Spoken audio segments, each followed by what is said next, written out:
Hello दोस्तों, नमस्कार। Rathore GK NCA classes में आपका स्वागत है। मैं आपका होस्ट आदित्य राठौर।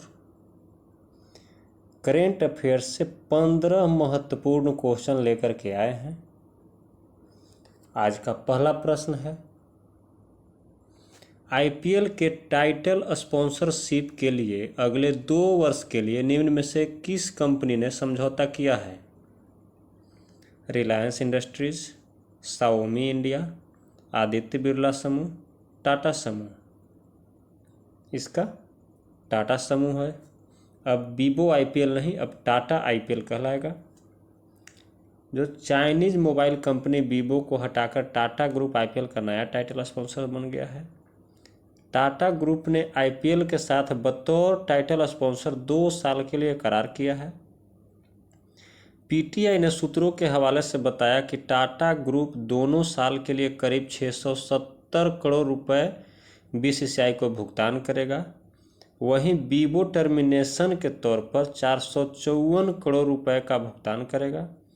इस तरह बीसीसीआई को अगले 2 साल 1124 करोड़ रुपए की कमाई होगी। आज का अगला प्रश्न है, अमेरिकी राष्ट्रपति जो बाइडेन ने किस देश में अमेरिकी राजदूत के लिए एरिक गारसेटी को मनोनीत किया है? भारत, अफगानिस्तान, पाकिस्तान, रूस। यह भारत सही हो जाएगा। जो लॉस एंजलिस के मेयर एरिक गारसेटी को भारत में अमेरिका के अगले राजदूत के तौर पर नामित किया गया है। अमेरिकी संसद के उच्च सदन सीनेट से मंजूरी मिलने के बाद 50 वर्षीय गारसेटी मौजूदा राजदूत केनेथ जस्टर का स्थान लेंगे। व्हाइट हाउस ने कई अन्य राजदूतों के साथ उनके नामांकन की घोषणा करते हुए कहा कि गारसेटी 2013 से लॉस एंजलिस के मेयर रहे हैं और उनके पास शानदार अनुभव है। आज का अगला प्रश्न है, यूनेस्को ने भारतीय धरोहरों का विवरण निम्न में से किस भाषा में छापने की सहमति दे दी है? अंग्रेजी, मैंडरीन, संस्कृत, हिंदी। इसका हिंदी सही हो जाएगा। यह विश्व हिंदी दिवस पर संयुक्त राष्ट्र शैक्षणिक, वैज्ञानिक एवं सांस्कृतिक संगठन यूनेस्को ने अपनी वेबसाइट पर भारत के विश्व धरोहर स्थलों का हिंदी विवरण जारी करने का निर्णय किया है। शिक्षा मंत्री धर्मेंद्र प्रधान ने यूनेस्को के इस निर्णय की सराहना किया। विश्व हिंदी दिवस के मौके पर विदेश मंत्रालय की तरफ से कार्यक्रम आयोजित किया गया। विदेश राज्य मंत्री मीनाक्षी लेखी ने कार्यक्रम की अध्यक्षता की। दोस्तों, अपने जीवन में हमेशा ही एक लक्ष्य बनाइए और उस पे हमेशा ही अपनी दृष्टि बनाए रखिए, तभी आपको जीवन में लक्ष्य की प्राप्ति होगी। आइए, आज का अगला प्रश्न है, भारत की पहली मोबाइल हनी प्रोसेसिंग वैन किस राज्य में लॉन्च की गई है? मध्य प्रदेश, उत्तर प्रदेश, महाराष्ट्र, पंजाब। इसका उत्तर प्रदेश सही हो जाएगा। तो भारत की पहली mobile honey processing van Ghaziabad, Uttar Pradesh के सिरोरा गांव में लॉन्च की गई। इसका उद्घाटन केवीआईसी के अध्यक्ष विनय कुमार सक्सेना ने किया। मोबाइल वैन को केवीआईसी द्वारा अपने बहुविषयक प्रशिक्षण केंद्र पंजोकेहरा में 15 लाख रुपए की लागत से डिजाइन किया गया है। यह 8 घंटे में 300 किलोग्राम शहद तक संसाधित कर सकती है और इसमें एक परीक्षण प्रयोगशाला भी शामिल है जो शहद की गुणवत्ता की जांच करेगा। आज का अगला प्रश्न है, हाल ही में शहीदी दिवस कब मनाया गया है? 23 मार्च, 22 मार्च, 24 मार्च, 27 मार्च। यह 23 मार्च सही हो जाएगा। जो भगत सिंह, राजगुरु और सुखदेव के शहीद दिवस पर मनाया जाता है शहीदी दिवस। और 23 मार्च को विश्व मौसम विज्ञान दिवस भी मनाया जाता है। अब 22 मार्च है तो 22 मार्च को विश्व जल दिवस मनाया जाता है। 24 मार्च है तो 24 मार्च को विश्व तपेदिक दिवस मनाया जाता है। 27 मार्च है तो 27 मार्च को रंगमंच दिवस मनाया जाता है। दोस्तों, जो मेरे चैनल पे पहली बार आए हैं कृपया सब्सक्राइब कर लें, और जो सब्सक्राइब कर लिए हैं लाइक शेयर और कमेंट करना न भूलें, और कमेंट करके हमें ज़रूर से ज़रूर बताएं कि आप 15 में कितना ला रहे हैं। आज का अगला प्रश्न है, हाल ही में क्रिकेटर क्रिस मॉरिस ने क्रिकेट के सभी प्रारूपों से संन्यास की घोषणा की है। वह किस देश से संबंधित है? इंग्लैंड, दक्षिण अफ्रीका, न्यूजीलैंड, ऑस्ट्रेलिया।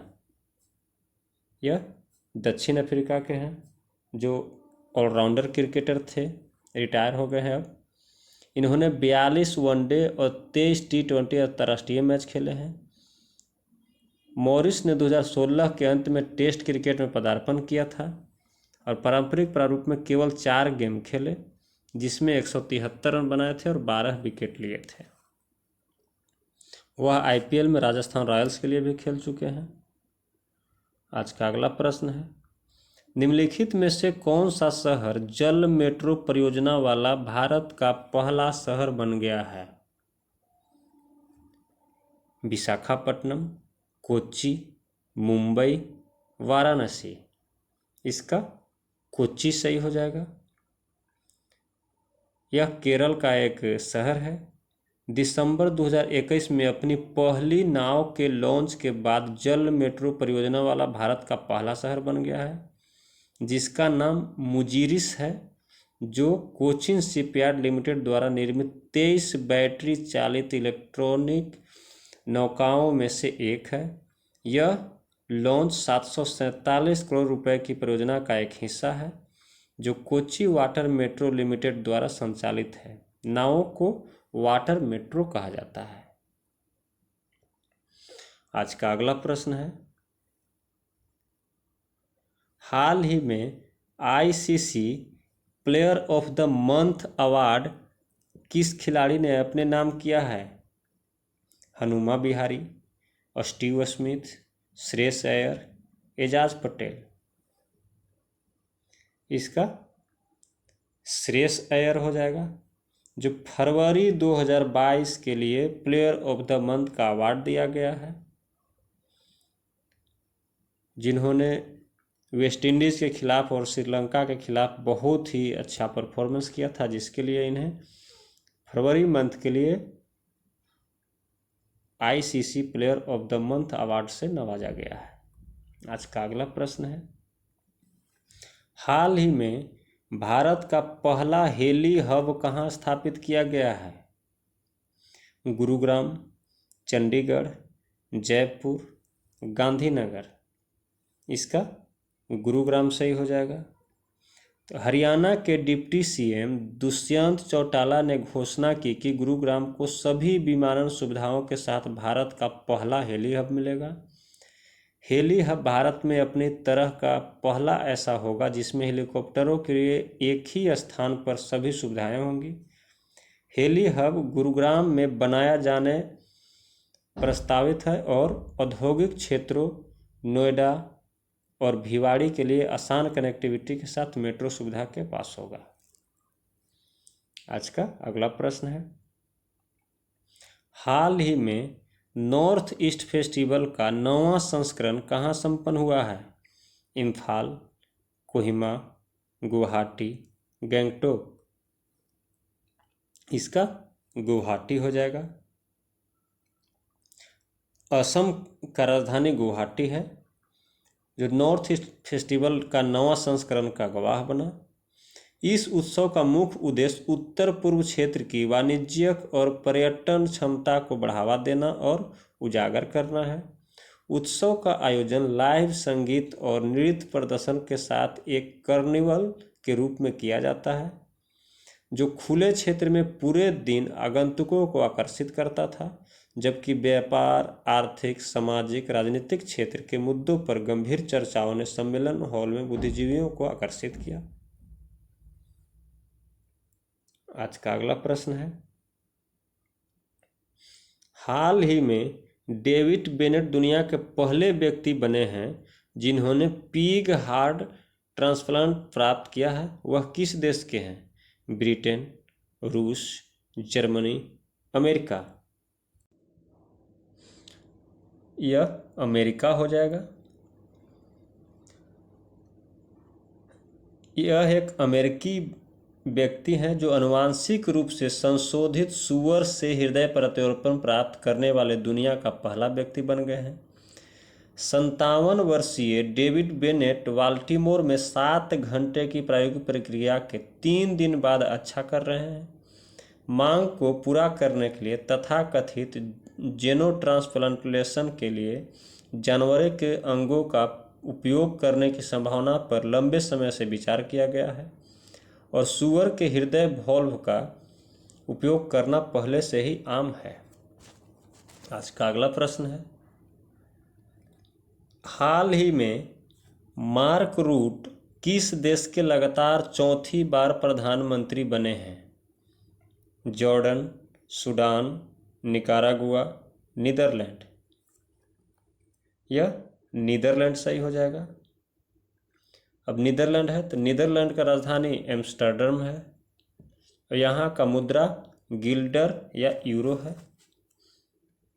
आज का अगला प्रश्न है, हाल ही में किस राज्य सरकार ने रिटायरमेंट की उम्र 60 वर्ष से बढ़ाकर 62 वर्ष कर दी है? आंध्र प्रदेश, केरल, कर्नाटक, उड़ीसा। इसका आंध्र प्रदेश सही हो जाएगा। और कर्मचारियों की सैलरी में भी 23.29% की बढ़ोतरी का ऐलान किया गया है। वहीं अब कर्मचारियों के रिटायरमेंट एज को भी 60 से 62 साल कर दिया गया है। अब बढ़े हुए वेतन के साथ नई सैलरी 1 जनवरी 2022 से लागू कर दिया गया है। सरकार की तरफ से जारी बयान के मुताबिक इस फैसले से सरकारी खजाने पर सालाना 10,247 करोड़ रुपए का अतिरिक्त वित्तीय बोझ पड़ेगा। आज का अगला प्रश्न है, सुप्रीम कोर्ट ने प्रधानमंत्री की पंजाब में हुई सुरक्षा चूक के लिए पैनल का गठन करके उसका अध्यक्ष निम्न में से किसे नियुक्त किया है? दीपक मिश्रा, S.A. बोबड़े, रंजन गोगोई, इंदु मल्होत्रा। इसका इंदु मल्होत्रा सही हो जाएगा।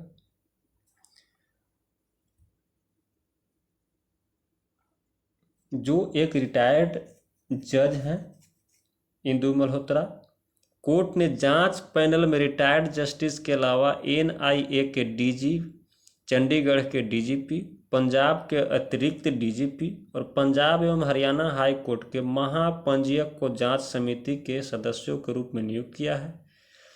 चीफ जस्टिस NV रमना और जस्टिस सूर्यकांत और जस्टिस हिमा कोहली की अध्यक्षता वाली पीठ ने कहा कि पैनल सुरक्षा उल्लंघन के कारणों, उल्लंघन के जिम्मेदार व्यक्तियों और भविष्य में प्रधानमंत्री की सुरक्षा उल्लंघन को रोकने के लिए किए जाने वाले उपायों की जांच करेगा। आज का अगला और आखिरी प्रश्न है, हाल ही में किस राज्य में जगन्ना स्मार्ट टाउनशिप लॉन्च की गई है? आंध्र प्रदेश, तेलंगाना, तमिलनाडु, उड़ीसा। इसका आंध्र प्रदेश सही हो जाएगा। तो आंध्र प्रदेश के मुख्यमंत्री YS जगनमोहन रेड्डी ने 11 जनवरी 2022 को Jagananna smart township website launch की। इस वेबसाइट को तडेपल्ली कैंप कार्यालय से लॉन्च किया गया था। इस वेबसाइट को लॉन्च इसलिए किया गया क्योंकि अधिकांश मध्यम वर्गीय परिवार अपने सपनों का घर बनाने के लिए घर या ज़मीन खरीदने का प्रयास करते हैं, लेकिन वे कभी कभी रियल एस्टेट एजेंटों के शिकार हो जाते हैं और ऐसे सौदे में फंस जाते हैं जो आर्थिक रूप से उचित नहीं होती है। यह वेबसाइट नागरिकों को अपना घर बनाने का सपना पूरा करने में मदद करेगी। यह वेबसाइट पारदर्शी तरीके से भूमि को स्पष्ट और एक मुकदमे मुक्त स्वामित्व के लिए साथ साथ गैर लाभकारी बाजार के लिए उचित मूल्य प्रदान करेगा। आज का वीडियो यहीं पे समाप्त हुआ। जय हिंद, जय